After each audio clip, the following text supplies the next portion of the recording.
Hoje no Produtor Quer Saber, vamos assistir a palestra do assessor técnico da CNA, Rafael Linhares, sobre o sistema agroindustrial da carne bovina no Brasil.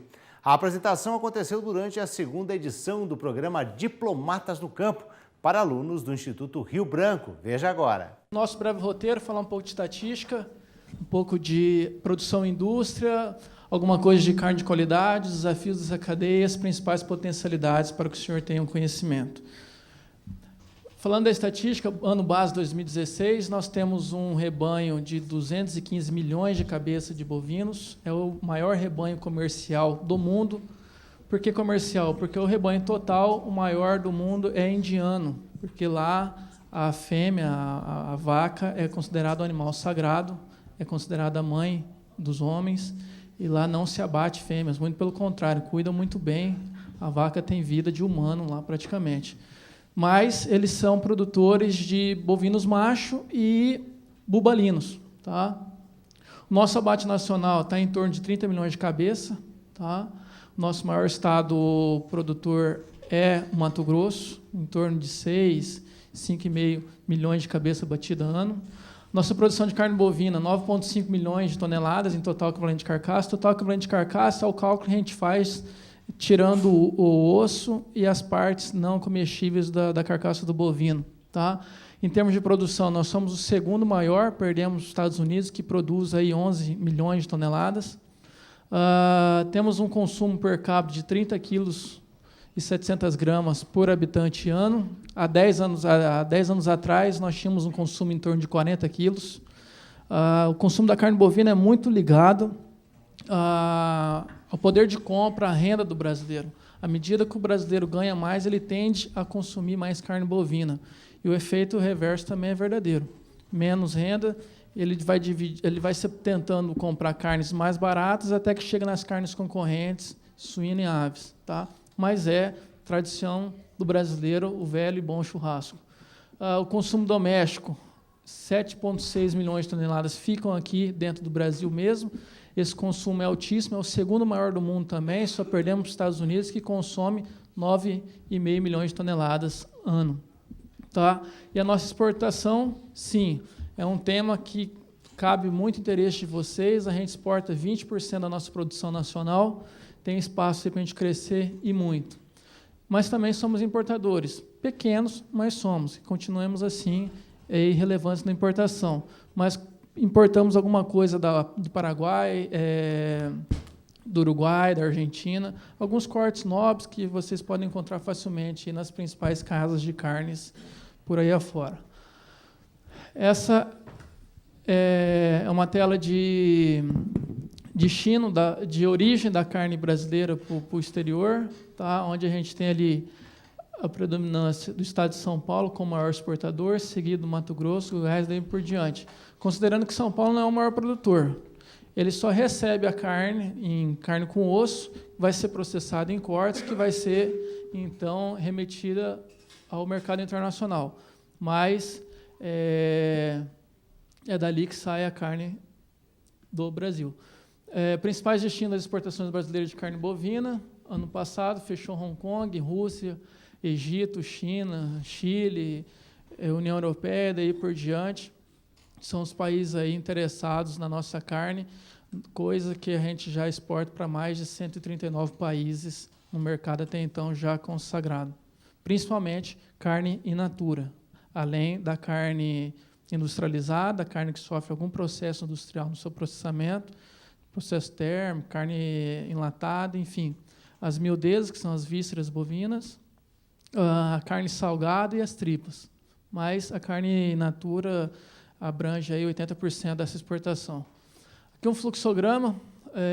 Antes da gente falar da agroindústria, tem um ramo antes chamado insumo, que abrange os itens de uso no solo, na parte vegetal. Quando eu falo vegetal, eu falo na parte forrageira, no milho forrageiro, no milho silagem, e também o de uso no animal e uso diversos, cerca, balança, curral, enfim, uma série de insumos aí.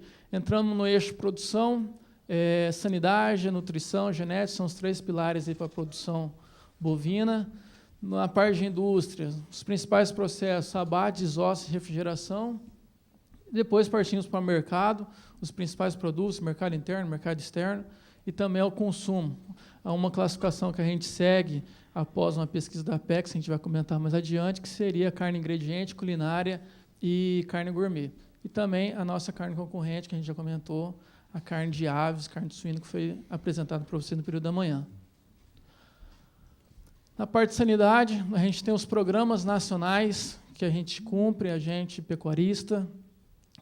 São 3 programas oficiais que o produtor pecuarista é obrigado a cumprir, vacinando, comunicando às agências de defesa, que são o programa de brucelose e tuberculose, que são vacinadas as fêmeas de 3 a 8 meses de idade, controle de raiva nas áreas endêmicas e a erradicação da febre aftosa. Cada estado segue um calendário prescrito pelo Ministério da Agricultura, que diz qual mês e quais animais serão vacinados. Geralmente, em maio, vacina de 0 a 24 meses, e em novembro, mamana caducana, que são todos os animais do plantel. Tá? Além disso, tem todo um controle sanitário de doenças reprodutivas, doenças respiratórias, a parte de verminoses, enfim, daí por diante, que compreende o manejo sanitário dos animais no curral. Esse é o mapa da OIE, é um mapa de 2014, que faz a leitura do mapa brasileiro em relação à febre aftosa. Tá? Aqui, em azul, Santa Catarina é o único estado brasileiro livre sem vacinação. No estado de Santa Catarina não se vacina contra a febre aftosa. Tá? Uma informação importante, foi um pleito que eles conseguiram, graças ao interesse por exportar suíno, alguns mercados só compram carne suína, bovina, enfim, que não vacinam contra a febre aftosa, como é o caso da Coreia do Sul, Japão, enfim. A parte verde toda é livre com vacinação e essa parte mais laranja é a parte ainda não reconhecida pelo Ministério da Agricultura e pela OIE. Tá? Está em trâmites finais, Amazônias, Roraima e Amapá serem consideradas também livres com vacinação, e aí sim o Brasil pretende, até agosto, setembro, comunicar o Ministério da Agricultura reconhecer como livre com vacinação e enviar o pleito para a União Europeia e a OIE, provavelmente no primeiro semestre do ano que vem. O Brasil já recebe esse status novo aí, tão aguardado e tão esperado pela toda a cadeia da carne bovina. Um pouco de nutrição. Os 3 sistemas de produção predominantes no Brasil é o extensivo, onde o animal depende exclusivamente do pasto, ele não tem outro acesso, ele tem coxo, uma suplementação mineral, uma suplementação proteica, mas ele é exclusivamente dependente da parte vegetal. E isso, eu estou falando, 80% da nossa pecuária vem do capim. Aqui, no quadro intermediário, a gente tem a produção semi-intensiva, que é o gado tendo acesso ao pasto e ao coxo. Ele recebe uma dieta ali no coxo mais pesada, um pouco mais de grão concentrado, para complementar a dieta dele, ter um ganho de peso mais rápido do que teria no pasto. E o confinamento. O confinamento hoje, do abaixo nacional, 13%, 10% são abatidos animais de confinamento, que são animais dependentes somente do coxo. Um espaço restrito, com água, manejo evitado, justamente para ter um ganho de peso mais curto. Geralmente, eles passam de 60 a 180 dias dentro do confinamento, uma dieta equilibrada, carboidrato, energia, proteína, assistida por especialistas que vão fazer essa engorda mais rapidamente. Um pouco de genética, nós estamos falando de 3 raças zebuínas, taurinas e as asiáticas. Quando eu falo raça zebuína, eu falo Nelore, eu falo Cindy, eu falo Brahma, eu falo Indo-Brasil. Quando eu falo taurina, eu falo Angus, Hereford, Charolais, Marquigiana, Cimental, Limousin, enfim, uma série de taurinas também. E as asiáticas, predomina aí o Wagyu, recente no Brasil, mas é uma carne extremamente valorizada e saboreada pelos brasileiros também. Qual que predomina mais? Com certeza, a zebuína, onde predomina o Nelore. Tem esse tipo de animal, onde característica o cupim. Então, vocês percebem que o taurino e o asiático são desprovidos de cupim, então é uma fácil identificação. E aqui a pelagem varia. O taurino, a origem europeia, geralmente são animais que têm pelos mais longos na pele, justamente para se proteger do frio. Obviamente que são melhor tratados em regiões de clima mais amenos. E as asiáticas também. Uma característica importante das asiáticas é que são terminadas em confinamento e que passam ali até 360 dias, até um ano, em regime de coxo, para poder dar aquele acabamento que a gente vai ver mais à frente, a diferencial. E o que está muito na moda é o cruzamento industrial do zebuíno com o taurino, tá? Justamente para poder agregar mais marmoreio, mais gordura intersticial na carne. Essa é a diferenciação entre as carnes, tá? De cima para baixo, que na base a gente tem uma carne de Nelore, onde, repare vocês, a gente não tem gordura no interstício, no músculo, a gente tem gordura periférica, tá? Tipicamente de zebuíno. Na carne intermediária, a gente tem um pouco de gordura no interstício, tá? E o acabamento também bastante iminente.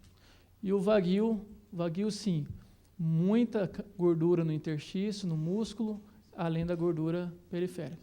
O marmoreio confere maciez, sabor à carne. Mas qual carne é melhor? Depende do gosto. O pessoal mais fit, o pessoal mais academia, que evita um pouco da gordura, prefere a carne do Nelore.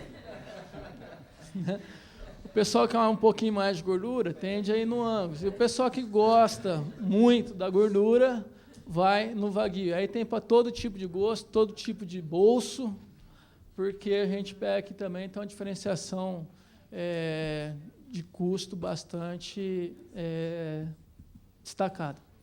Tá? Esse é um trabalho que a Apex fez junto com a ABEX, Associação Brasileira das Indústrias Exportadoras de Carne Bovina. Eles tiveram a curiosidade de lançar uma pesquisa junto aos principais compradores da carne bovina brasileira, formadores de opinião lá fora, especialistas, enfim, para tentar caracterizar a carne bovina brasileira. Tá? E aí chegaram a 3 codinomes. Provavelmente esses codinomes sejam utilizados pelos outros países também. Então, a chamada carne ingrediente, a carne culinária e a carne gourmet. Qual que é a diferença entre elas? A carne ingrediente é um mero item num prato que não seja a carne o prato principal. A gente percebe aqui que a macarronada é o prato principal e a carne é um anexo, é um item secundário para dar o paladar esperado. A carne intermediária é a carne culinária. Ela não é tão simples, ela já tem um valor agregado a mais, mas ela também não tem o destaque que a carne gourmet tem, porque essa sim é o prato principal. É a grande sacada do prato, é o pedaço da carne. Aí a gente está falando também de uma carne de valor mais agregado, uma carne que custa mais caro, difícil de ser encontrada e que geralmente quem consome vai querer consumir só ela, porque depois fazer uma regressão para consumir uma carne de menor valor agregado fica difícil. Então, na escala de preço, a gente tem a mais barata ingrediente, a culinária um pouquinho mais cara e a gourmet como a top. Tá? E a pesquisa mostrou até então que o Brasil é um ligeiro potencial na carne ingrediente. Falta um pouco de qualidade na nossa carne, em termos de maciez, em termos de marmoreio, justamente para agradar os principais mercados que compram melhor, que pagam melhor por uma carne de melhor qualidade. Tá? É o caso aí da Tailândia, é o caso da Coreia do Sul, Japão, pagam mais por uma carne, mas querem uma carne à altura. Tá? Na relação produtor-indústria, como funciona? O produtor tem lá um lote de animais terminados para abate, seja novilha, vaca, boi gordo. Ele pode vender de 2 formas, ou no preço físico ou no preço futuro. No preço físico, geralmente, eles ligam no frigorífico, no departamento de compra de boi, negociam a arroba do dia. Cada estado, cada município tem uma arroba diferença, uma arroba estabelecida considerando a referência São Paulo, que é a praça principal do Brasil, inclusive é regida pelo CPEA. diariamente ele faz a pesquisa junto com o produtor que vendeu e indústria que comprou, faz um preço médio, divulga, e aí sim, esse preço é referência.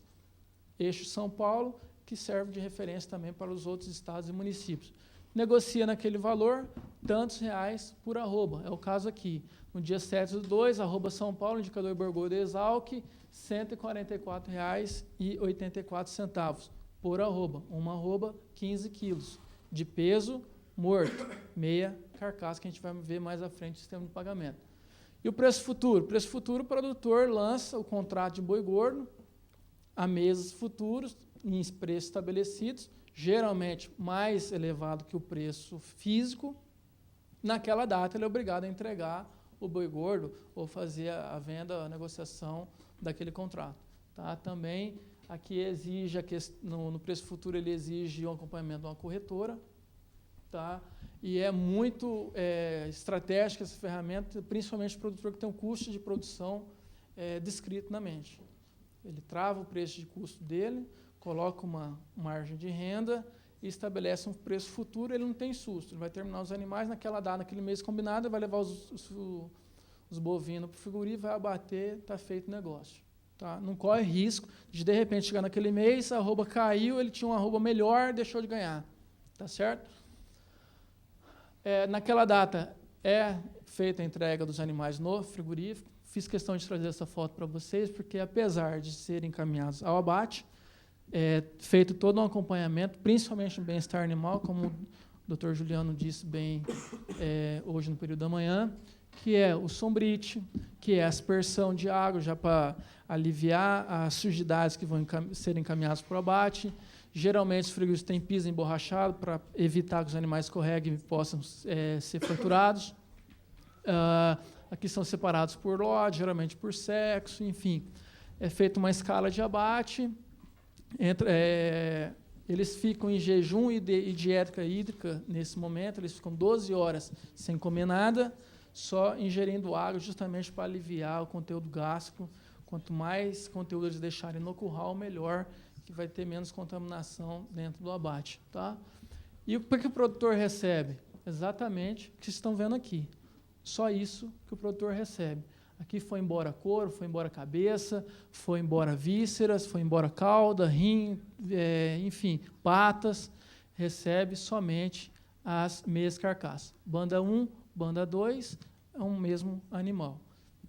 O que pesou aí? 15 arrobas, multiplicado, preço da arroba combinada, tantos reais o produtor vai ter por animal. Tá certo? Aqui alguma das principais fases da indústria. Feita aquela parte de curral, os animais entram na sala de abate com a canaleta de sangria, que eles permanecem 3 minutos no mínimo para ter todo o escoamento de sangue.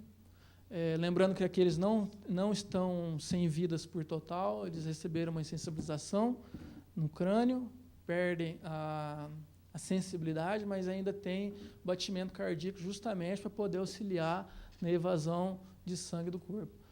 A evisceração, retirada das vísceras, retirada da pele, e aqui a maturação sanitária. Uma fase importantíssima, 24 horas é o tempo, temperatura entre 4 e 7 graus, justamente para eliminar qualquer possível foco de contaminação por vírus da febre aftosa. Tá? Passadas essas 24 horas, cuidadosamente averiguada, tanto pelo controle de qualidade pelo frigorífico, tanto pela inspeção federal, é liberada a câmara que segue para embarque de carne com osso, geralmente mercado interno, ou segue para desossa, próximo passo aqui no quadro abaixo. Ali sim, vai retirar do traseiro, do dianteiro e da PA os cortes, picanha, contrafilé, enfim, os cortes do traseiro, os cortes do dianteiro e os cortes da costela.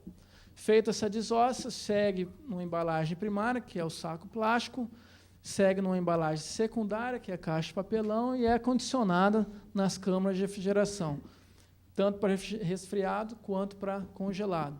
Para resfriado, uma temperatura de 2 graus, 1 grau positivo, e aqui num túnel de congelamento desse, por exemplo, eles vão chegar aí a menos 30, menos 40 graus Celsius, justamente para congelar mesmo. Aqui tem uma validade de 24 meses, ou seja, o frigorífico tem que comercializar essa carne em 2 anos. a carne resfriada um pouco menos, até 60 dias. Tá?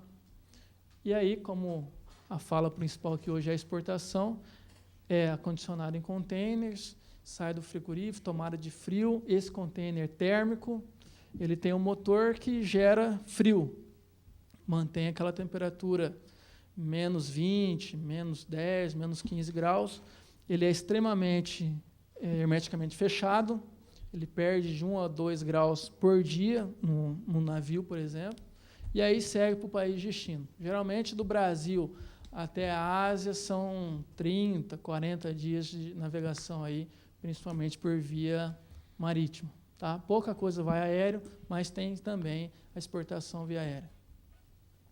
Aqui um mapa dos cortes na carcaça do animal, os cortes do dianteiro, aqui à esquerda, os cortes da costela, os cortes do traseiro. O traseiro, começando aqui da costela, da capa do contrafilé, do entrecô, do contrafilé, e os cortes aqui do membro posterior, tem um valor mais agregado. São os cortes mais preferidos. E aqui, falando em preferência, cada país importador tem a sua escolha. Tem país que prefere cortes do dianteiro, como é o caso do Oriente Médio. A União Europeia prefere os cortes do traseiro, um pouco mais de gordura, um pouco menos de gordura. A Europa, por exemplo, pede que retire toda a camada de gordura dos cortes, principalmente filé mignon, coxão mole, patinho, até mesmo a picanha, que são as preferências de cada mercado. Eles estão pagando, eles exigem, eles levam o que pagam. Tá? Essa é uma ilustração apenas. Os controles de processo são feitos pela garantia de qualidade, é uma equipe extremamente capacitada dentro de cada indústria, dentro de cada frigorífico, que acompanha desde a chegada dos animais no curral até a saída da carne. Todos os processos, o quadro de pessoal, os procedimentos, enfim, limpeza. Também é assegurado pelo Serviço de Inspeção Federal, somente com esse selo de inspeção é exportado. No caso da produção, dentro do frigorífico também tem um escritório do Serviço de Inspeção Federal, tem um auditor fiscal federal agropecuário presente em tempo integral da produção, e sai o certificado sanitário internacional, mais a nota fiscal, o carregamento container, aquela história que a gente já comentou. Tá? Além dos programas nacionais de resíduos contaminantes, os LANAGs fazer as análises oficiais, que o Dr. Juliano também comentou hoje no período da manhã. Tá? O que seriam os desafios principais para a nossa cadeia? Isso aqui, desemprego. Como eu disse no começo, a carne bovina é muito atrelada ao poder de compra do brasileiro. Então, à medida que o desemprego cresce, o poder de compra também diminui, menos salário cada vez mais escasso. Então, o consumidor vai deixando de consumir, isso reflete no frigorífico, menos abate, isso reflete no produtor, que deixa de abater mais animais. Como reverter isso, se não temos um consumo tão eminente como já foi? Exportação. Ampliar a exportação para que tenha uma saída de agregação de valor e dê continuidade, que a gente consiga bater os mesmos números ou até números superiores para este ano 2017 também. Tá, e desafios de abertura de mercados como México, Canadá, Taiwan, Japão, Coreia do Sul, Indonésia. Aqui tem uma relação muito próxima aos Estados Unidos, porque depois que o Brasil conseguiu acessar o mercado bilateral com os Estados Unidos, ou seja, vai carne daqui para lá e vem carne de lá para cá, muitos países seguem as exigências que os Estados Unidos têm nas questões sanitárias e passam a negociar também com o Brasil. A ampliação do mercado asiático, como a gente falou lá atrás, Hong Kong e China foram os maiores compradores de 2016, e ampliação dos mercados aí para a União Europeia, Cota Hilton 2, inclusão da carne bovina no Acordo Mercosul, daí por diante. Tá?